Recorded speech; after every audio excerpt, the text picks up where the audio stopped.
Look at all these losers with their retro handhelds, buying all this expensive, cheaply made Chinese crap just to play retro games. Don't they know that everyone has an amazing retro handheld in their pocket? It's called a phone, you nitwits. Phones are amazing. Everyone has a phone, so why not just use that?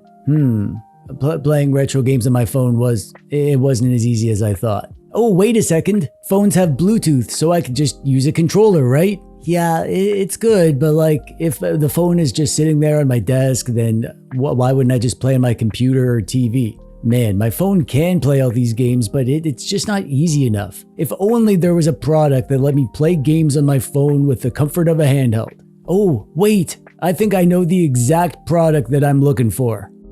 Wow. Oh yeah, this is way better.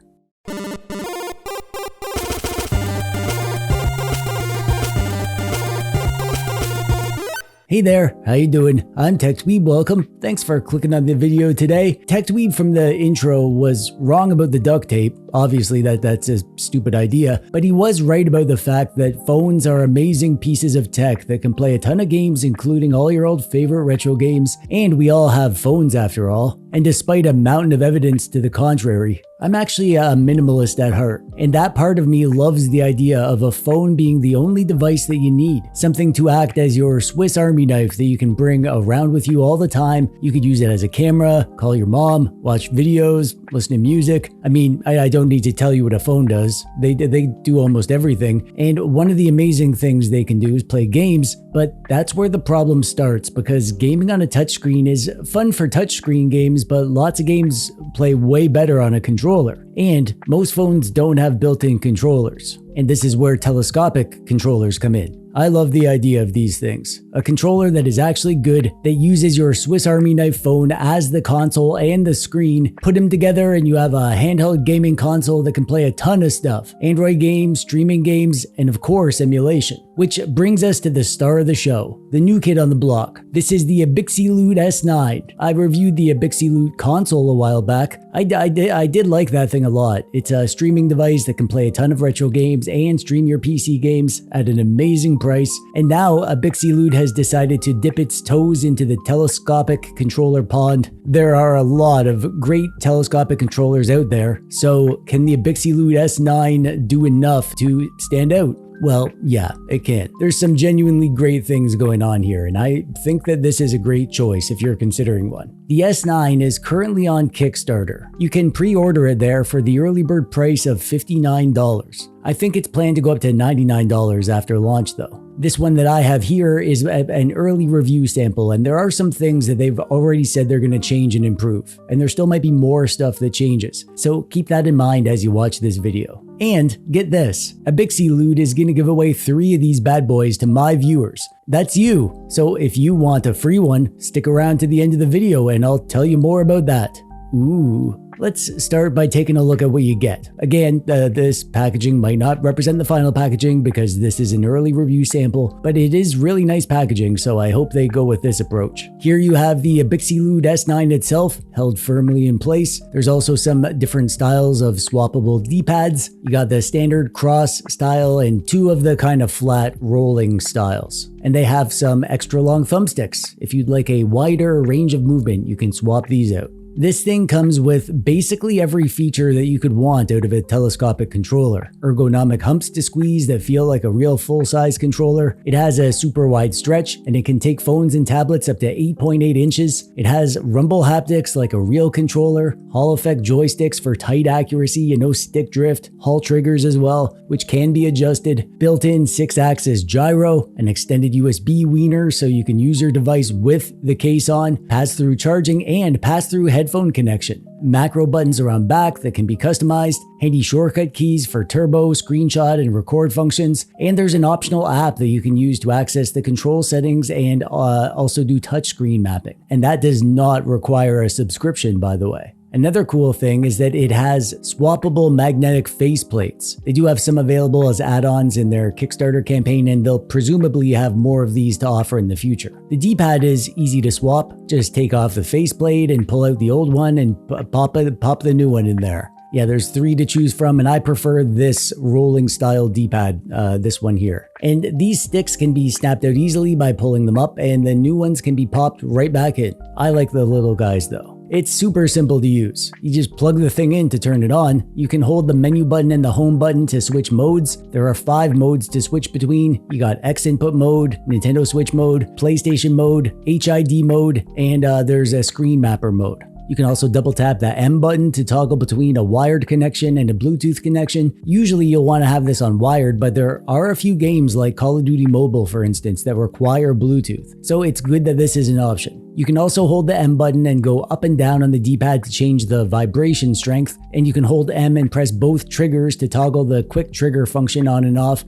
so it turns them into more of like a hair trigger, and you can enable the gyro to work as the joystick. That's not working here on my early review sample, but that will be available in the final product. And speaking of the final product, the company has been very attentive to the feedback of the testers, and they've already started implementing changes. For example, on the stock firmware, these LED lights were crazy bright. I made a big stink about this, and the company actually addressed that in an update. They're way less bright now. I would personally prefer the ability to dim them myself or turn them off entirely, because they're still a little bit too bright to play in the dark, but it's nice that they're listening, and I really hope they're listening right now. ABXYLUTE, please, let us just turn these lights off, would you? It's such a unique shape. It reminds me of a batarang or something. I do not recommend pretending to be Batman throwing your ABXYLUTE S9 like a batarang, just so we're clear. But if you did want to dress up like Batman, then this would make a good batarang, is what I'm saying. There's a lot of personal preference when it comes to controller shape, and I don't know if everyone's gonna love this, but for me, it's super comfortable. The shape of these grippy humps is perfect for my hand shape, and this little notch down here is exactly the right size and shape for my ring finger to grip around there. All the controls are in just the right place. Like I said, it has pass-through charging, so when your phone is connected, you can plug in a cable to the USB-C hole and keep your doodad charged up while you game, and the cord doesn't get in the way at all. Also, this is a freaking amazing feature. They have a pass-through headphone hole. The only caveat here is that it doesn't work when the controller is in X input mode, which isn't a problem most of the time because the other modes work fine,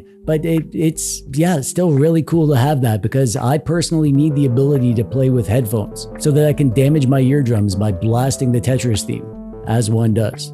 The controls on this thing are amazing, except for one thing that isn't. The buttons are awesome, a nice big full-size buttons, and they feel very similar to Xbox controller buttons, and the bumpers too. All the buttons have a membrane connection which bottoms out to a soft click. This has amazing Hall sensor sticks and triggers. They are super high quality inputs here. They have just the right amount of tension, and the inputs are super accurate. I can literally put the input anywhere that I want instantly. But there is one not good thing: the D-pad. It's not terrible, but it's not good. It's not a good D-pad. It gets the job done for basic stuff, but when it comes to playing D-pad focused games, you know, like most retro games and lots of modern games too, the inputs on this has some serious problems. I can tap lightly up or down, left and right, and the inputs register fine. But if I press firmly, I get a ton of false diagonals, even if I'm not like wiggling it around. Check this out. In Marvel vs. Capcom, if I tap left, I get a left input, but if I press it harder, I get a ton of wonky inputs. You see that? I'm just pressing left and my guy's like flipping out.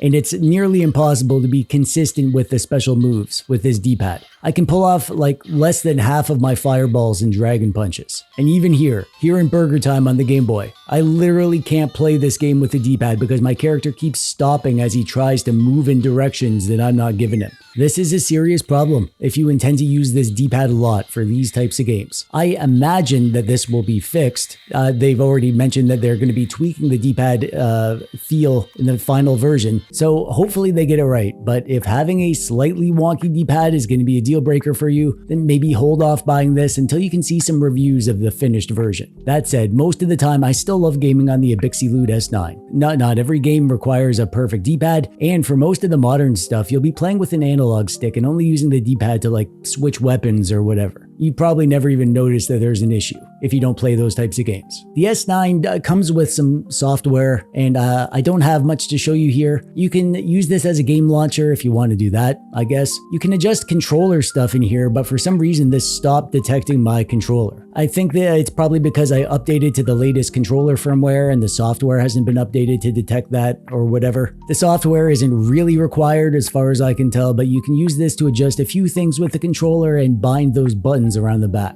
if you want to do that sort of thing. You will also be able to use their screen mapper to be able to play touchscreen games with your controller, but that's not implemented yet and I can't show you that either. They say the software will be ready to go for their retail release, so I guess you just gotta sit tight. I know it sounds like I've complained a lot, and honestly that's just because I know ABXYLUTE is gonna watch this and they can still change these little problems. But I'm telling you, the core of what's here is rock solid. Because when it comes to gaming, I am ABXYLUTEly in love with this thing.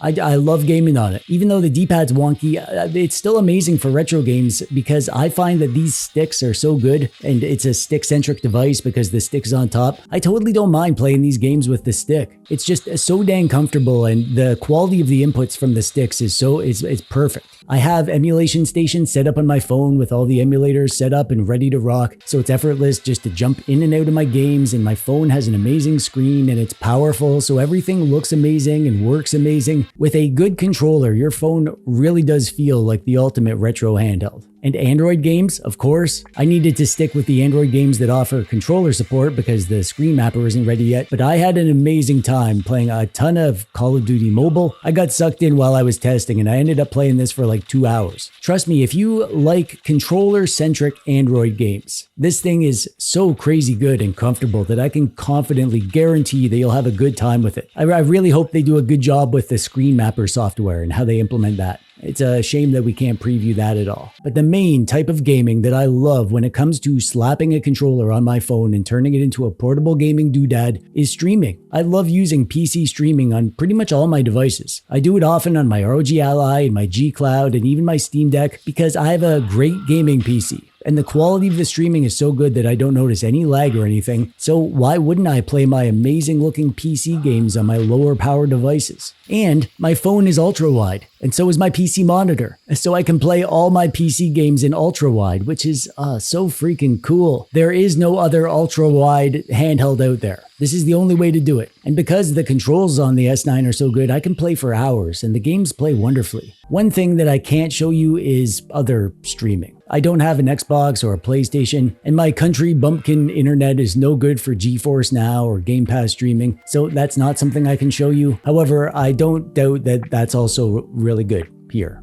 Ultimately, it's hard to say whether or not I recommend this. There are a few red flags. The D-pad is the big one, and the software needs some tweaking. A few other things that they've already said they're going to tweak, but we'll need to see if they actually do. It's always hard to judge a pre-release product without knowing how the final version will shake out. But I can say that none of these concerns are enough to say that you should not buy it. I think it's amazing. Even my pre-release version with these issues is definitely the single most comfortable and enjoyable telescopic controller to use that I've ever tried. It plays great, it looks great, superb build quality and components, and if they can just get that D-pad sorted, it'll be great for retro games too. And it's kind of hard to complain because the price is so good. It's a very attractive offer during their Kickstarter campaign. $59 for what you get here. Even with those issues, it's worth it at that price, and when they're fixed, it's gonna be a no-brainer. And we're giving some away. ABXYLUTE have agreed to give away 3 of these bad boys to my audience. So all you need to do is enter using the link in the description below. They will select 3 of you dweebs at random to get one. They'll take care of the shipping and everything, so definitely hit that up if you like free things. And there's a link to this on Kickstarter in the doodad below. And if you've made your decision, I recommend jumping on it quick because there's not much time left in the campaign. That said, if you wanted to wait until the final reviews are out before deciding, even if you have to pay more outside of the pre-order period, I certainly couldn't blame you for that. I would blame you if you didn't click the thumbs up button if you like this video though, and the subscribe button if you haven't done that yet.